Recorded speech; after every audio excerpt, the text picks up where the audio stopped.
Justice that the governor's application, that the supplementary affidavit and the flash disk be admitted to the record. In the interest of fairness, the County Assembly shall have time and be allowed the opportunity to cross-examine and rebut the evidence during the course of these proceedings. The County Assembly is hereby permitted to file and serve any response by close of business today. I thank you.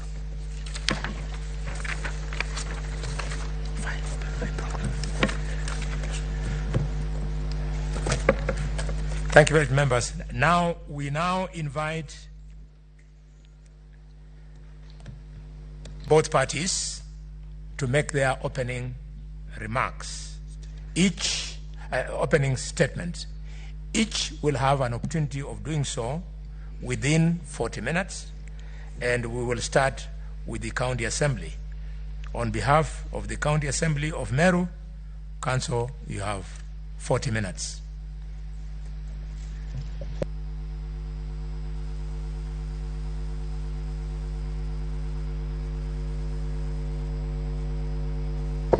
Thank you very much, Chair and honorable members.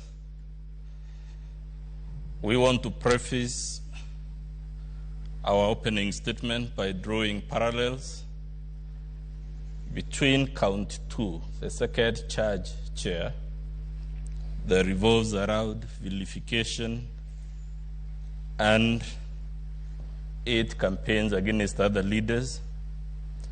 And we want to draw parallels from world history in the hope that will show you that the matter before you is a unique matter and that it is not too trivial with your time, that we have called you on Christmas holiday. Mr. Chair, if you check world history, there was a war called World War I. It was ended by the treaty establishing the League of Nations and the Treaty of Versailles, in which, among other things, it was resolved that time the Republic of Germany would not do certain things in the hope that there will be never again in human history a war of such large scale. Shortly after the First World War, there came a leader in Germany between the year 1933 and 1945. This leader was very popularly elected, Mr. Chair. He enjoyed fanatic following throughout Prussia or Germany, if you like. This leader had little to no regard for other leaders or alternative views. But why we thought this is the right place to start, Chair, is how this single leader sucked the entire world into a world war. Just like the governor before you has a war with all the 69 MCAs, has a war with the speaker, has a war with the senator, has a war with the Catholic Church, as a war with any leader from whatever direction of the campus. That's exactly what this leader in Germany did, and specifically, the German leader militarized the Rhine region, which is the border between Germany and France to the southwest, in breach of the Treaty of Versailles. And Mr. Chairman, I make these remarks because we had our own world war in this country called the post-election violence. We had our own Treaty of Versailles. We had our own Treaty for the League of Nations, and they are to be found in the Constitution of Kenya, 2010. They are to be found in the law on leadership and integrity. So how was the German leader able to suck the entire world into a war which some of our relatives, my grandfather, for instance, went to fight in Burma, in a war Africans had nothing to do with? So it begins by militarizing the Rhine region bordering France, effectively declaring law with France. How did the world powers of the day react, Chair? They said, let's make peace. Let it militarize, never mind it's unlawful, but we don't want war, we want peace. Because we are making this knowing you'll be told, let the MCAs go back to Meru and make peace with their governor.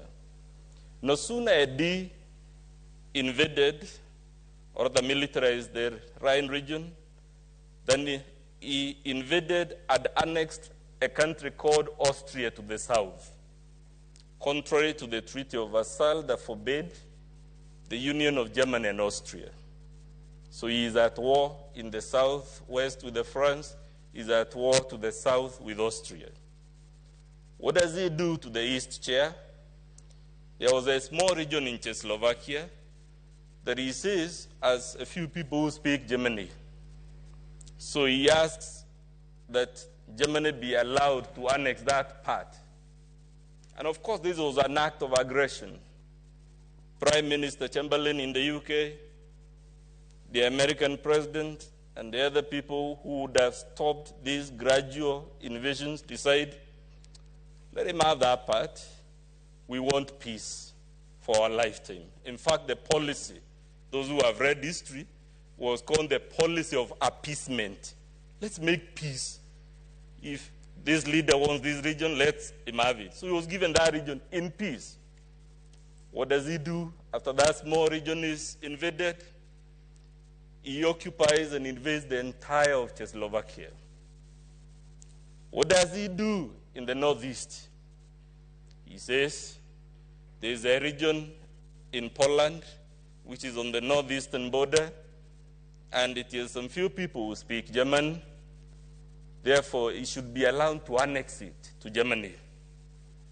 Again, this was an act of war against Poland.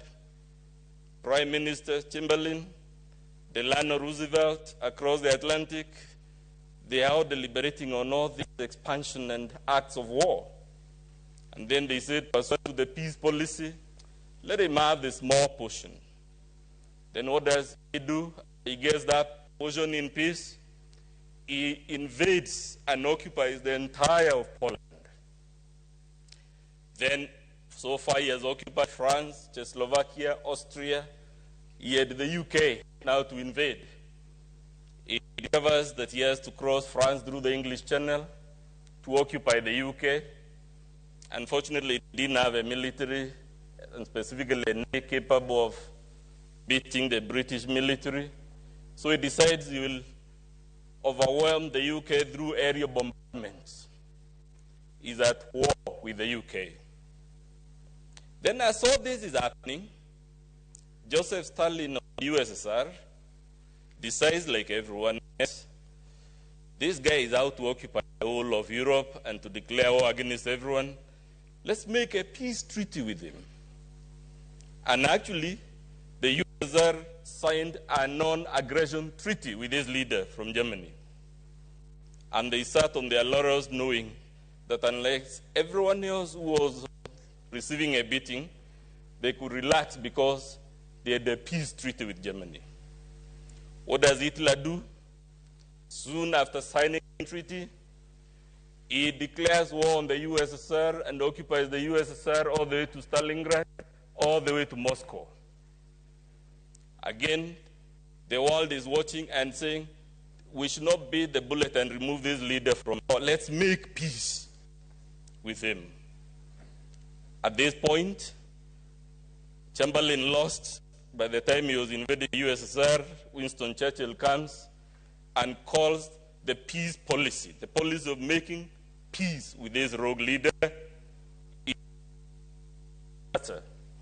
and tries to persuade the United States to join them to liberate Europe from this rogue leader. The United States, just like the UK, takes a peace approach and says, those are your wars in Europe. You are 11,000 miles away. Why should we join you to fight Hitler? So America says it's not getting involved in anybody's war. 3 days later, Adolf Hitler declared war on the United States, a country 10,000 miles away, separated by an entire ocean. After that, Chair, Adolf Hitler decided he was not done with fighting countries. He decided he is fighting certain human groups. He identified Jews, Slavs, and whatnot. And to cut it short, Chair, by the time this rogue and untamed leader was done, the entire world, from Japan to Australia to Africa to Americas, was in a war created by one person, one leader, in what initially appears like small individual acts of aggression. None of them in isolation looked serious. And because of the policy of appeasement, by the time he was done, 50 million people were dead across the world. We are here, Chair, to hope to persuade you, based on the evidence we'll give you, that unless you help Meru County to tame this untamed leader, who is at war, just like Adolf Hitler, in all directions of the campus, who is at war with everyone, both real and imaginary, Chair, it will be an unmitigated disaster, to borrow the words of Winston Churchill. The motion before you, Chair, revolves around gross violations of the Constitution, gross violations of various county and national laws, abuse of office, and gross misconduct. It raises in total, although the counts are clustered, there are 6 main counts here, and when we listened, under each count, there are several specific allegations arranged thematically under 6 clusters.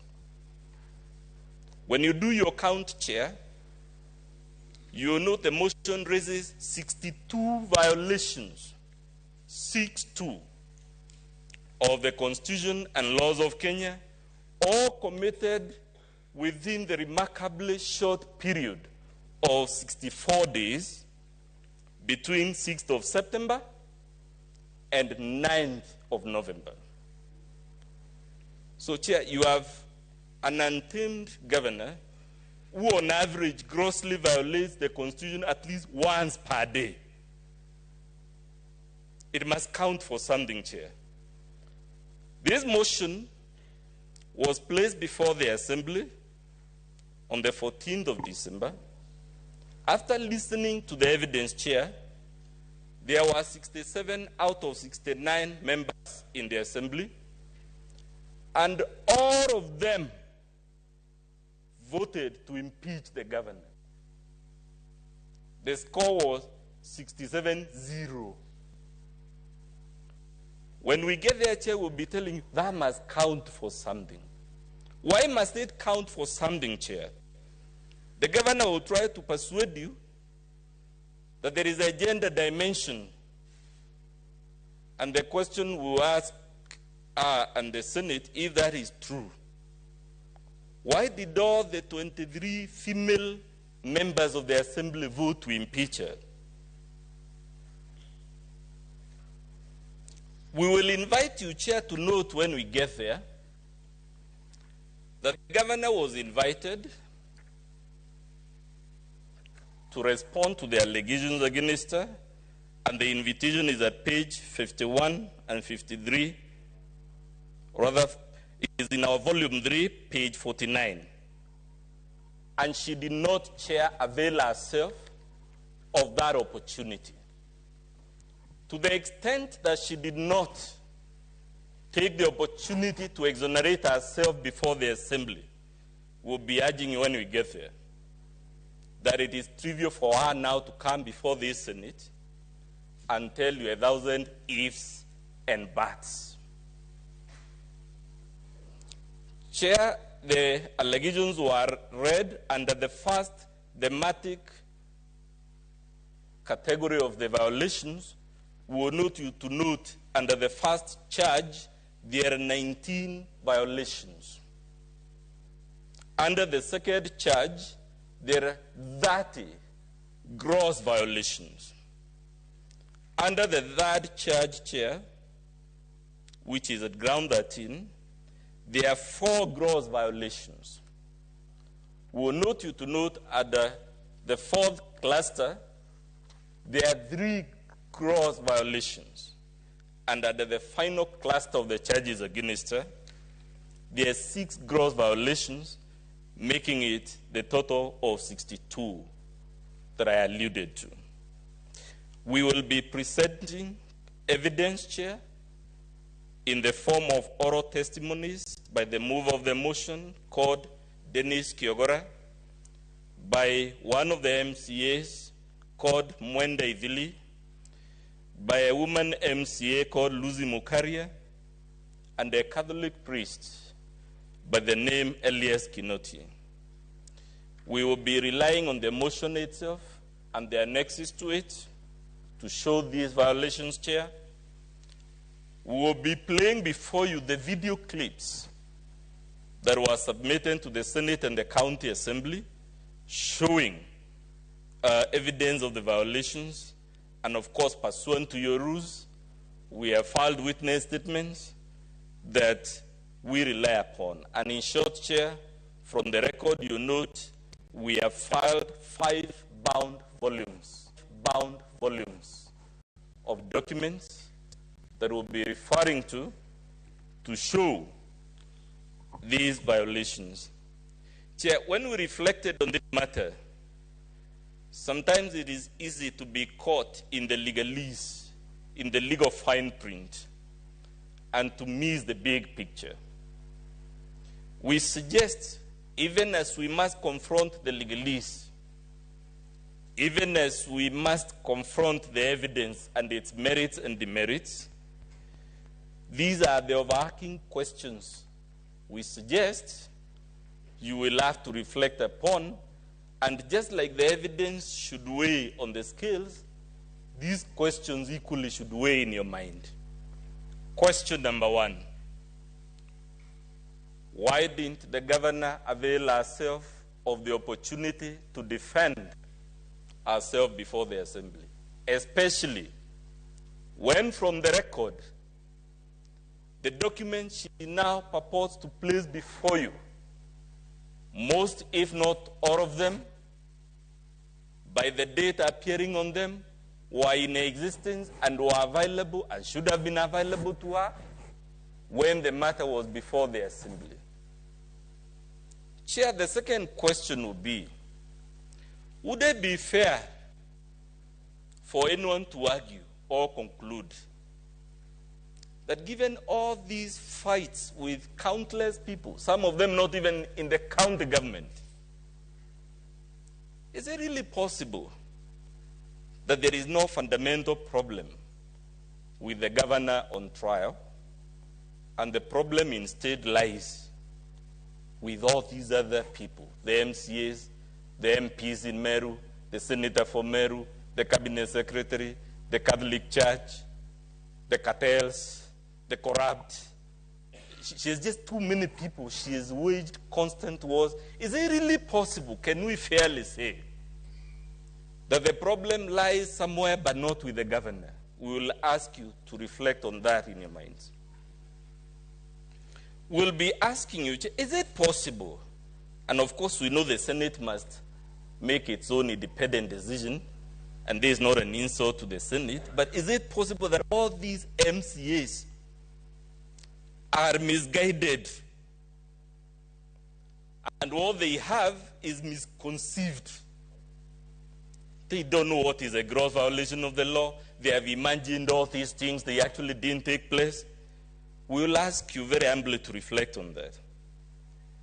The governor will come and tell you, because she has done so in paragraph 24 of our affidavit, that it is too early in the day for us to be bothering the Senate with an impeachment motion less than 3 months after a general election.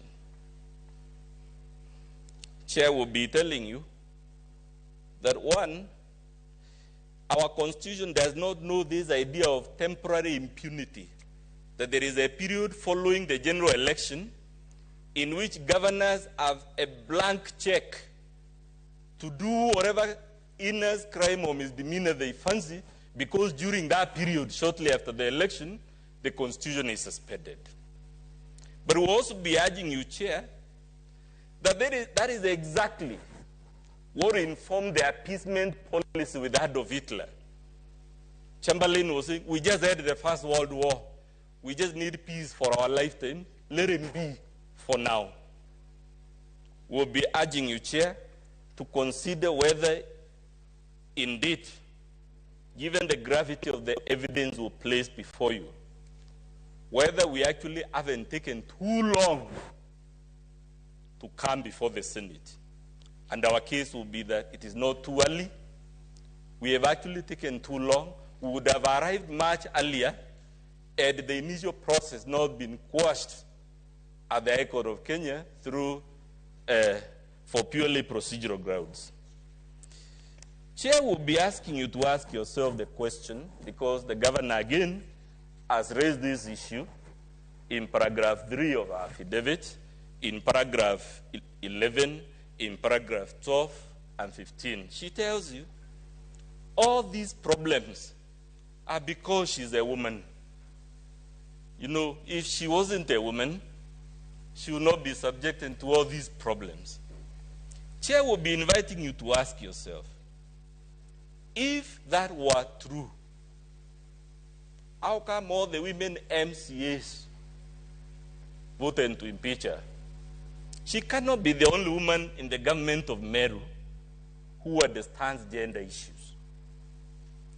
She will try to tell you, Chair, that forget this motion and the 62 allegations. She will tell you that's language used in our affidavit, that is about the Ward Development Fund. That's why the MCAs have collected all this litany of accusations against her. It's within her right to raise it, but we'll be asking you, Chair, to ask yourself, if that were really the reason, why did the nominated MCAs, 24 of them, who have nothing to gain or lose from the ward fund, the operative word, Chair, is that they have nothing to gain or lose, which means they have no interest in that issue. Why did they also vote to impeach her? We will ask you, how come the other women governors in Kenya and in the region of Mount Kenya are not having these types of problems? She will tell you it is because she is an independent. She ran as an independent candidate. That is why she has these problems. And the question we'll be asking you to ponder over, whether that is true or not, is if that were true, how come the independent MCAs in the county assembly, who are not affiliated to any party, also voted to impeach her without exception? Chair will be asking you the broad question, if we are able to persuade you that the assembly has good evidence of the allegations, the question we would urge you to ponder in your mind is whether the Senate should look the other way around, should excuse these heinous crimes and misdemeanors because either it is too early or because the offender is a woman.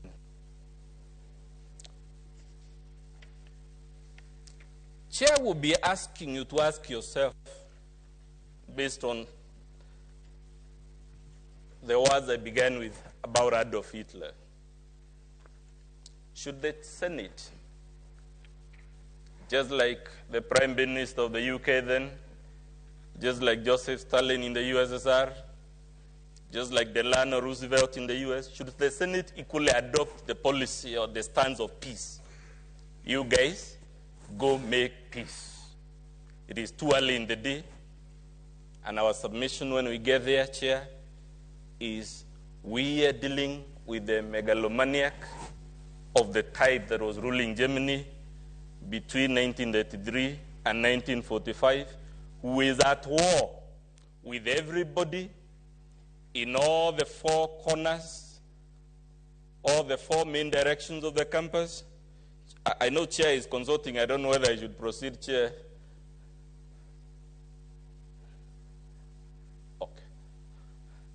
Chair, I noted you were consulting, so I didn't know whether to proceed. From my profession, if you see the judge consulting, you pause. Yeah, it's good you've paused, eh? Yes. And you are free to make your statement. Yes. But be careful. Yes. About the words you use. I'm guided, Chair. Yeah, words like megalomania, you've quoted enough from Hitler. Make your case. I'm guided, Chair. Thank you very much for that guidance. Chair, the point I was making is, at the end of the day, besides considering the evidence and the merits and the demerits, we cannot run away from the question whether should you direct the county government of Meru to go and make internal peace, and we'll be urging you that will be an untamed or rather an unmitigated disaster, given the type of allegations before you, especially those at the charge number 2. Chair, there will be questions you have to consider whether impeachment is counter-democratic. Because the governor will come and tell you from our affidavit, the assembly is trying to reverse the will of the people. When we get there, Chair, we invite you to note, just like the Supreme Court has noted while upholding this Senate's decision to impeach the governor of Nairobi, that there is nothing undemocratic about impeachment. On the contrary, impeachment is a constitutionally ordained safeguard for dealing with what we would call the aberrations of democracy. They say, Chair, democracy is the best form of government, except that there is no other. And when we get there, we'll be showing you democracy actually sometimes produces aberrations, counterintuitive results. And the makers of our Constitution, being conscious of the possibility of democracy giving you. I know the Chair is consulting again, so I don't know whether my time will be stopped here when they... So Chair will be inviting you to note. You will have an extra 2 minutes. Much obliged, Chair. We'll be hoping to show you that, one, the claim that asking you to impeach is counter-democratic and it is overturning the will of the people is not correct for several reasons. One of them is that impeachment is a constitutionally ordained mechanism for dealing with leaders of the type we have brought before you. We'll be telling you the claim that the governor was vastly elected, the exact language she has used to support that argument is that she was elected by a vast majority, is not correct. When we get there, we'll show you actually she was not even elected by a majority in the first place, leave alone a vast majority, because she was only elected by 41% of the persons that turned up at the ballot. Chair, she would also try to ask you to read. We have taken the liberty to bring to you both a public participation report and the raw memoranda submitted from all over the county. And we'll urge you, when you read them, you will actually find it is not correct to suggest that impeaching this particular governor will be counter-democratic or a reversion of the will of the people.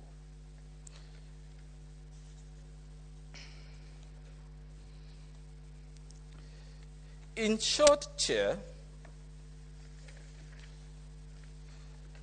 We'll be coming before you to tell you that Meru is in crisis.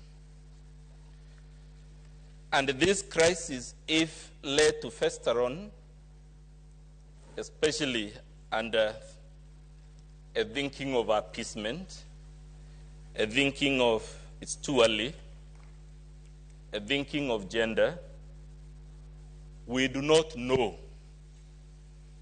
whether Meru might turn out also to be another unmitigated disaster, especially Chair.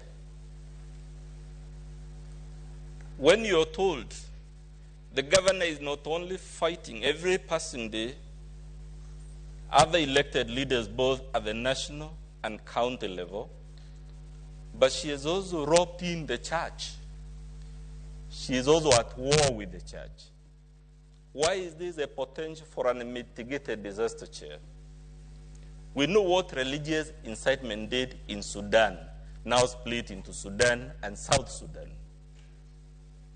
We know what religious differences have done between India and Pakistan in a place called Kashmir. We know in the UK, our colonial masters, what religious differences and incitements between Catholics and Protestants in Northern Ireland has caused for the last countless decades. We know, or should know, what religious incitement is currently doing in the Central African Republic. We know, Chair, or should know, something called the Biafra War in Nigeria between the North and the South, basically along religious lines. And Chair, what we have come before you is to tell you we are at the siege. Meru County is at the siege. We have come to you as the custodians of the devolved government to tell us, yes, this governor was elected by the people. She was elected democratically. But in this case, just like the country in Europe I began with, democracy has produced unintended consequences. And because democracy has produced consequences not intended, we must look at the solution the wise drafters of our Constitution put in place to deal with those consequences before they become an unmitigated disaster. And that solution is in Article 181 of our Constitution, as read with Section 33 of the County Governments Act, as read with the Standing Order number 65 of the Standing Orders of the County Assembly of Meru, as read with the Standing Orders of the Senate, and the schedule that sets the rules. We beseech you, Chair, please don't let Meru become an unmitigated disaster. In the Christian Bible, Chair, there was a guy who was in a boat, and a storm came, and the people navigating that boat had to make a hard choice. Do we let everyone in the boat perish, or do we sacrifice one person who is the cause of the storm? Do we let Meru County, with a population of 1.5 million people, go to the dogs? Or do we jettison the one citizen of Meru, much as it may pain us, much as we may be reluctant to do it? But at the end of the day, we urge you to do it because it is the right thing to do, it is the fair thing to do, and it is the only pragmatic solution to the problem in Meru. Thank you very much, Chair. Unless there is a question for me, I beg to take my seat.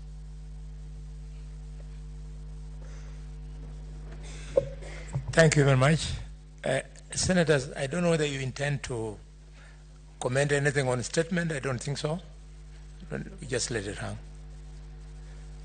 Yes, Senator for Nairobi. Chair, the Council for the Assembly has taken us through the explanation of whether an impeachment is counter-democratic. I would want him to also address the question of whether a discharge of the governor from all the accusations that have been made here, if they are disproved, or whether if the threshold is not met, if that would also be counter-democratic in his view.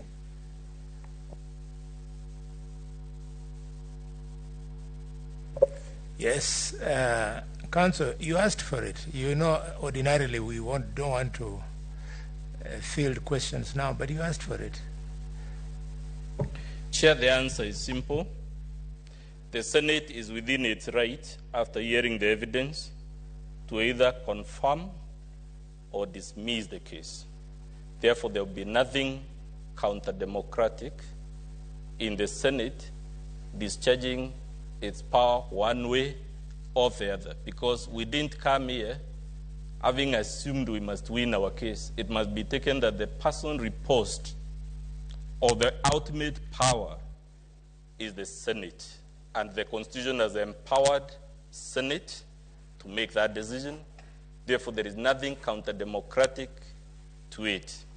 The only disclaimer is that even as I make that, is the question I asked. It cannot surely be that all these people at the national and county levels of government and in the church are the problem, and the governor is a saint. It must count for something. Perhaps, Chair, members, I don't want to open it, but just one clarification, Chair, because I might have put it wrongly. Whether he equates a discharge of the governor to the policy of appeasement that he has taken us through the leadership of Europe and America during the First World War, whether he equates it, a discharge of the governor, to a policy of appeasement by the Senate. Council, just hold, take all three, and then you respond. Yes, please. Thank you, Chair. Chair, the learned friend has said democracy has produced unintended consequences. It's, Chair, I can imagine, the country has just gone through a general election which was democratically done. Would he then be saying that as long as the results did not produce the person for any level or for any seat that he so wished, then it will be unintended consequences? Thank you. Thank you. Senator for Kiambu. Thank you very much, Chairman. Mine is to wish, if we were to listen to the opening remarks from the other side, because the Council has alluded that in the Bible they had to sacrifice somebody by throwing him into the sea, and that person had to be swallowed by the fish, and he went to another city to give good news. So, and that is Jonah. So probably if we give the governor, maybe he has the news. So we better listen to that side before we make other comments. Thank you. Yes, Vice Chair. Thank you, Chair. Following the same question that Senator for Kajiado nominated us about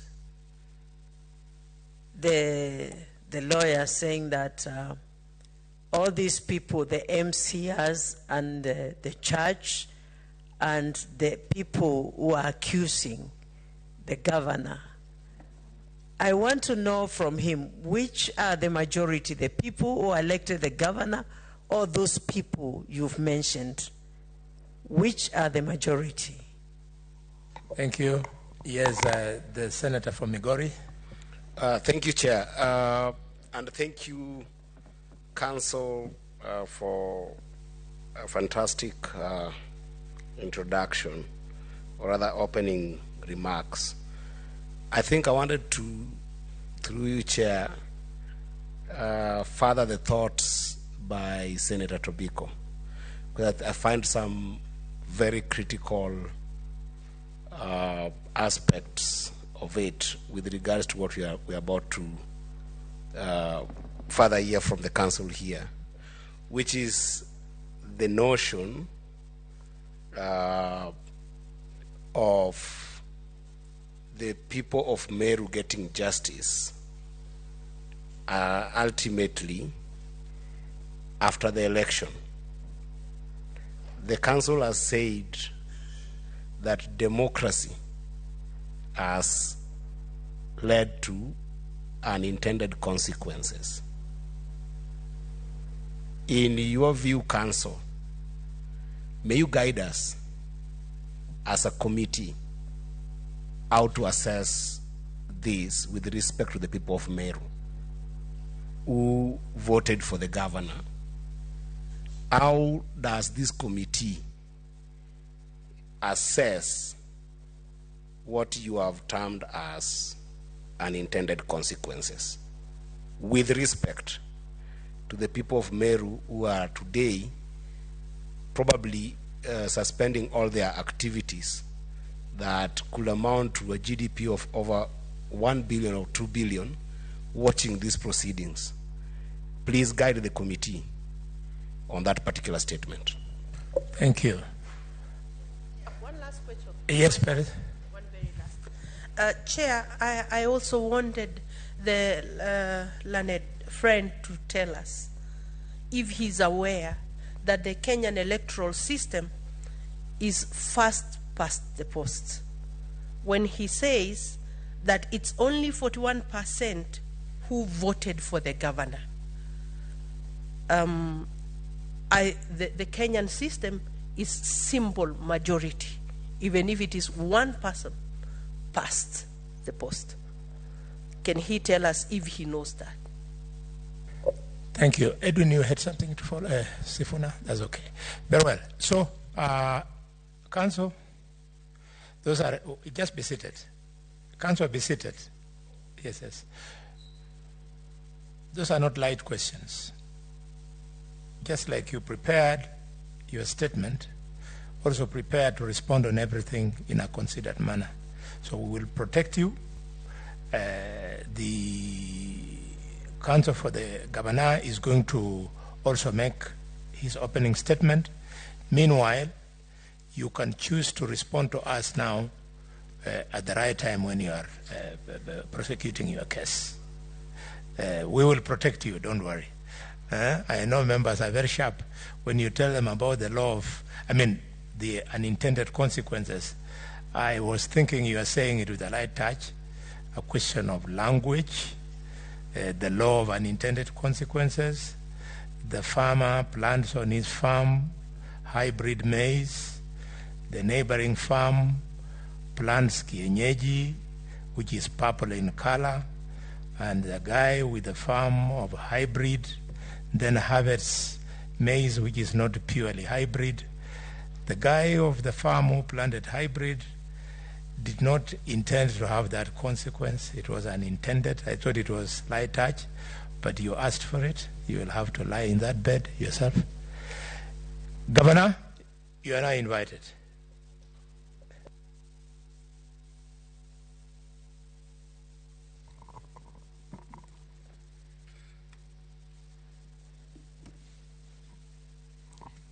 Thank you, Chair, for the opportunity, and good afternoon, honorable members of the Senate.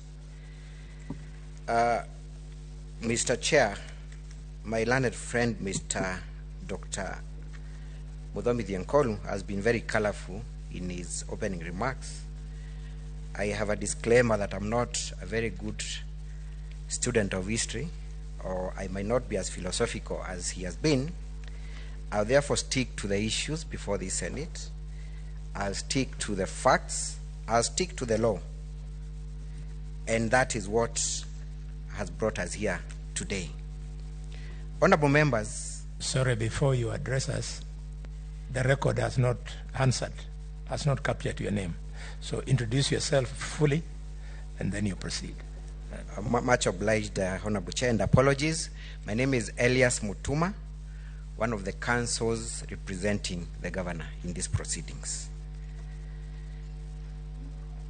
Members, Learned Council has used a lot of strong terms to describe the governor of Meru. Council has painted a picture of a crisis that is in Meru. He's called it an unmitigated disaster, a crisis, and gone ahead to equate the governor of Meru with Adolf Hitler. We will be demonstrating that that is a creation by the MCAs, and that indeed the people of Meru do not perceive any crisis. They do not see any threat to them, that this is a contest between the executive of the Meru County and the legislature. Honorable members, we stand before you today to represent the governor who was elected by a majority votes. The closest contestant garnered less than 100,000 votes next to the governor. Surely that means that the governor was voted in overwhelmingly. Honorable members, this is a second impeachment motion.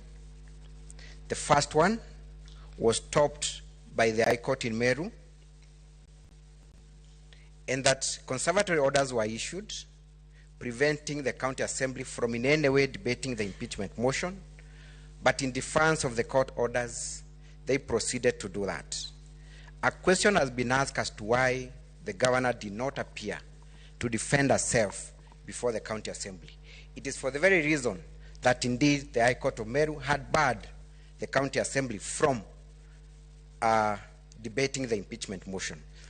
Our client risked being in contempt of court had she participated in those proceedings. So that should be able to answer the question as to why the governor never appeared before the county assembly of Meru. But that is not all, honorable members.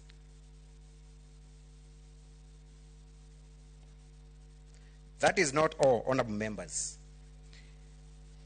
Impeachment proceedings, and the High Court, the Supreme Court, and the Court of Appeal has given this guidance that they are quasi-judicial in nature, that the county assembly ceases to be a legislative house and assumes the role of an arbiter to investigate and establish whether indeed facts that have been tabled before it are correct or not. We will have evidence before this house showing that indeed the entire house was not impartial.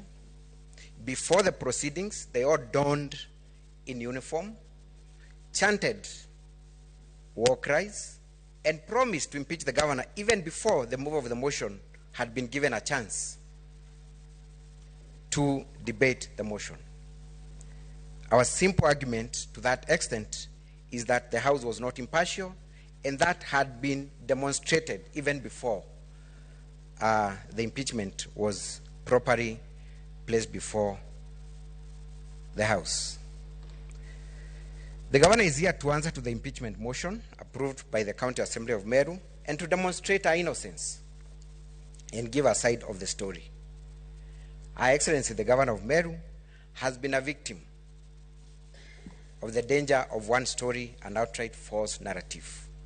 Her successes, her leadership, her amiable character, and her passion to uplift the lives of people of Meru have been hashed for political expediency.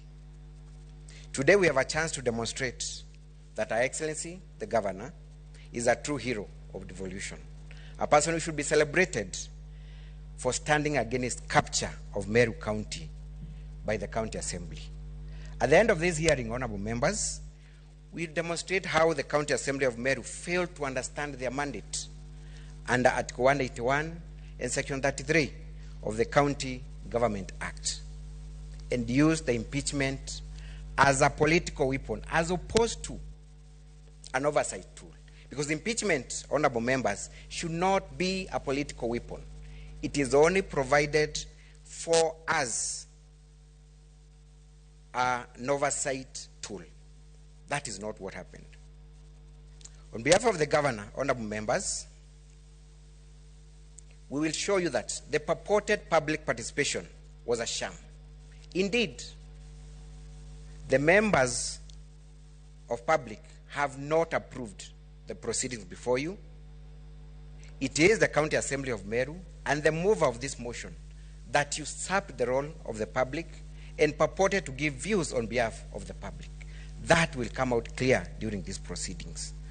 Honorable members, just to take you a little bit back, before August 2022, Her Excellency the Governor was serving the people of Meru as their women representative. During that time, she understood the real needs of the people, leading to an expression of desire to serve them as their governor. The people of Meru trusted her and gave her a chance to serve as their first woman governor, elected on an independent ticket. And this is important, honorable members, because Meru traditionally has been a political region. So for them to elect a woman governor and on an independent ticket, then that should mean something. Unfortunately, the governor faces impeachment, just like the first woman member of parliament in Meru, Honorable Rita Karemi. And this is a woman who was hounded out of office on trumped-up charges. We are back at it again, and we urge the Senate to look at the issues before it and find that indeed the governor has committed no wrong. We know that there has been much debate about the gender question, but the real issues affecting women leadership and the governor's unique challenge as an easy target for blackmail and subjective application of the law, being an independent candidate, should not be swept under the carpet. We are also aware that the County Assembly has listed a woman-nominated member to appear before this committee today with a view of discounting the argument on challenges faced by women leaders, which evidence we will ask the committee to treat with much suspicion and look at the facts of this case to grant the governor equal protection before the law like any other person. We wish to categorically state that the governor has never sought to be excused for any wrongdoing just because she's a woman. All she's asking is to be subjected to an independent and impartial process, but not to be subjected to an impeachment on the basis of political reasons moved by a member of County Assembly, Dennis Kyogora, who, and we show this evidence, is quoted saying, or rather inviting the governor to prove that she's a woman enough. It is on that context that we are bringing the gender issue, not asking her to be excused on the basis of gender. Honorable members, the governor has been a victim of many falsehoods, contrary to the false narrative of public disapproval created in the impeachment motion and spread strategically in the public domain through the media. The people of Meru have expressed their overwhelming support for her leadership, and in reflection of their resolve and approval for her leadership, they have not been deterred by a parochial culture or party politics and elected her into office, having observed her work as their women representative and having believed in her passion for a happy Meru, a quest she has expressed in her personal philanthropic work that she has done together with her husband over the years. Her husband did not just come to the public domain upon her election as governor. Notably, honorable members and chair, during the August 2022 general election, other leaders were elected mainly on party positions, but she was elected as an independent candidate in demonstration of the people's approval for her personal and individual leadership, regardless of political party support. Contrary to the false narrative presented in the impeachment motion, her leadership as a person has been tested and approved without any support of a political party and facing opposition from the veteran politicians in Meru. Her election is a clear demonstration that she is a leader who has appealed to the people owing to her personal character and leadership ideas. Her passion to uplift the people of Meru is not new in this, and this has been a mantra even before she ventured into politics. She has helped many people in Meru in her charity work, and this has won hearts and approval to elect her to bring changes in service as their governor. Honorable members, you will see from the evidence on record that the governor is very passionate about what she believes in and sometimes emotional about it. Honorable members, it is not a crime to be emotional. It is not a crime to be passionate about what you believe in. In some instances, the governor seeks to give instant solutions to the problem she faces when she meets members of the community. But then, even after making those political statements, she retracts and seeks advice and is guided and does things according to the law.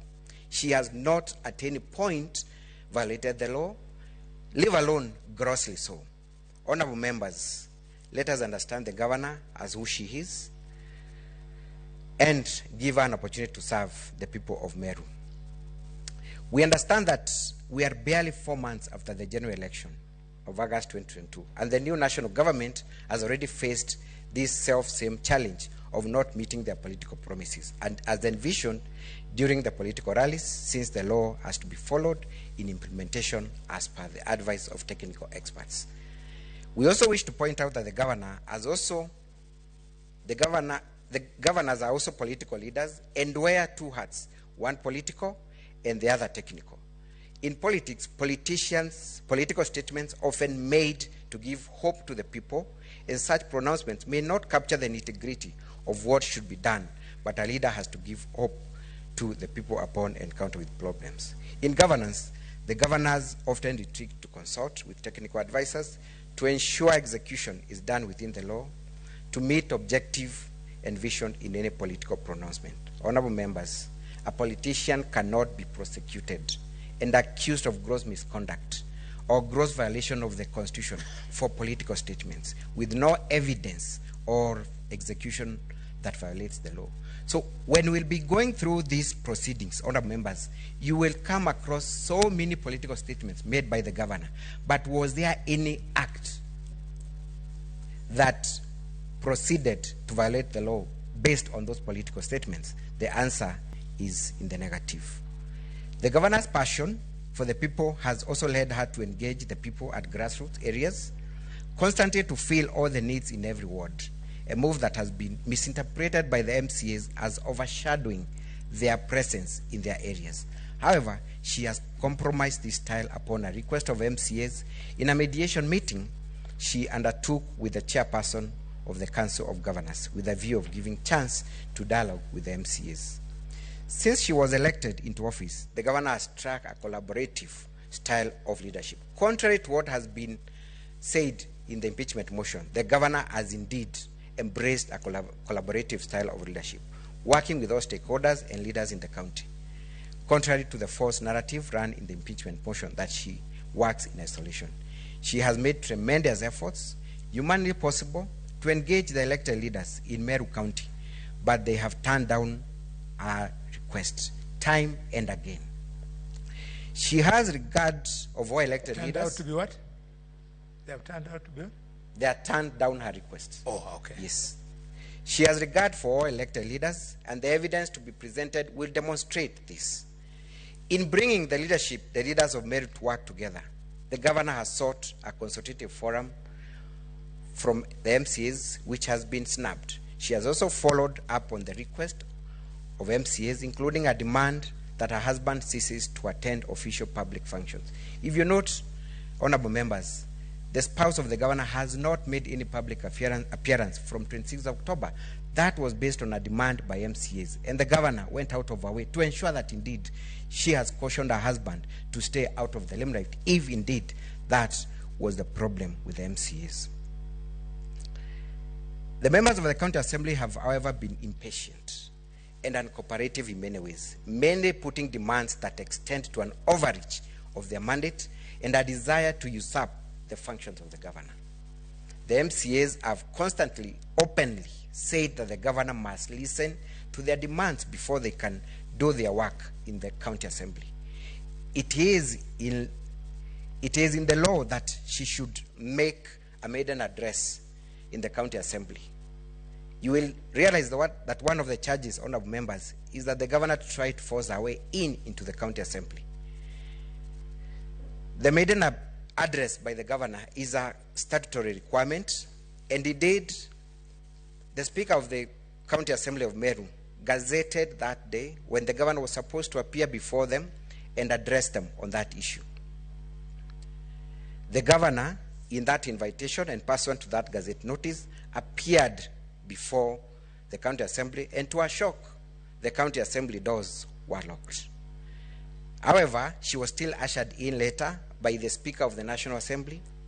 The Speaker of the National Assembly ushered her into the podium to deliver her maiden speech, which she did, but the moment she rose to do that, members of the county assembly walked out on her.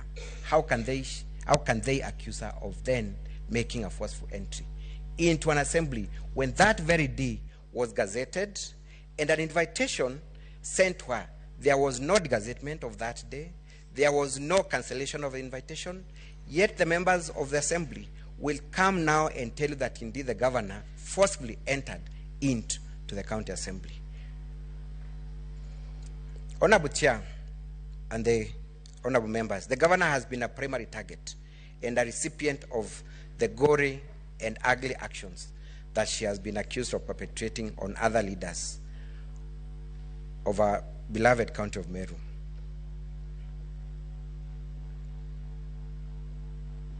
There is no single evidence from any of the elected leaders in Meru, be it the senator, be it the cabinet secretary, that has come out to claim that they have been disrespected by the governor. There is no single affidavit produced in support of that allegation, and therefore we are inclined to say that indeed this is a creation by the MCAs and that other leaders in the Meru County are in good working relations with the governor. Indeed, honorable members and chair, you will find a letter by the governor herself inviting all elected leaders, including MPs, senators, MCAs, for a consultative meeting at the official residence of the governor. None of the leaders appeared. If indeed the governor was not keen in working with other leaders, why would she officially invite them to a consultative meeting? Why would they snap that meeting? Who has the problem? Is it the governor or the MCAs? Honorable members, we are happy that the law grants the governor this chance to demonstrate her innocence before you after being victimized in a political process of impeachment conducted by the County Assembly of Meru. As we answer to the impeachment motion in the course of this hearing, we shall be able to demonstrate, one, that the impeachment motion introduced, debated and passed in the County Assembly of Meru was unjustified, and the sole motivation was the personal interests of few at the expense of service delivery of the people of Meru. The impeachment motion debated, passed by the County Assembly of Meru did not meet the threshold on the grounds for removal as envisaged under Article 181 and Section 33 of the County Government Act.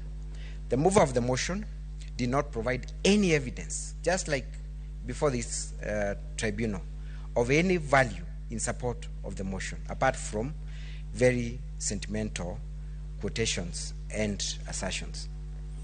The purported public participation in support of the motion for impeachment was a sham, a creation and imagination of the mover of the motion without any public approval in affront to the Constitution.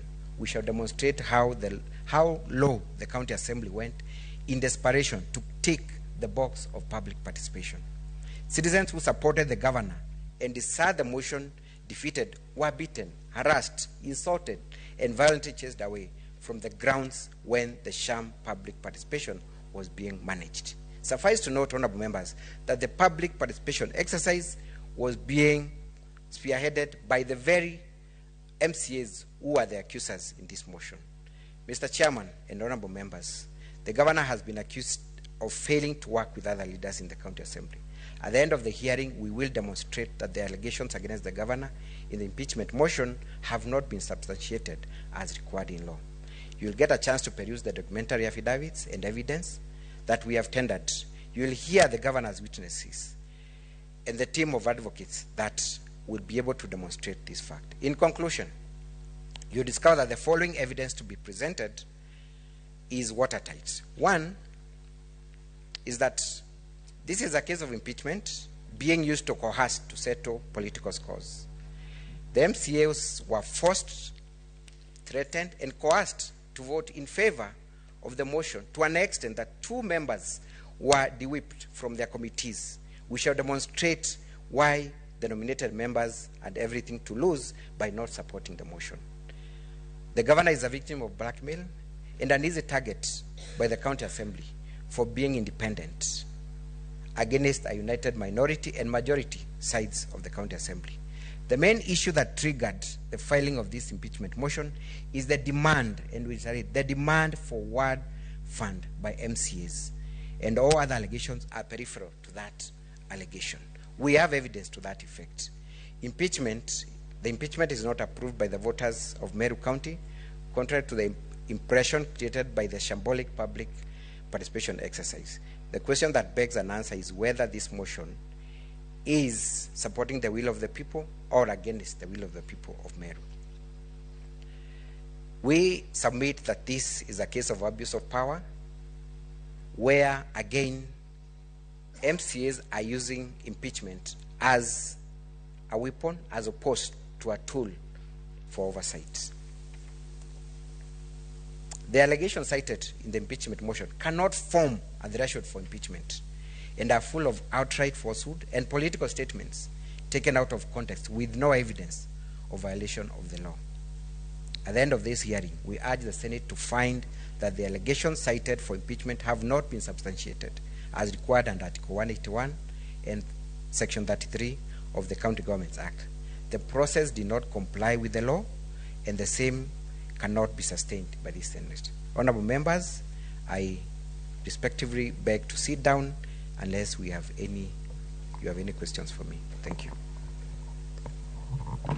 Thank you very much. You have kept time, and just like we did in the other case, maybe, yes, Esther, somebody has something to say? Yes, thank you, Chair.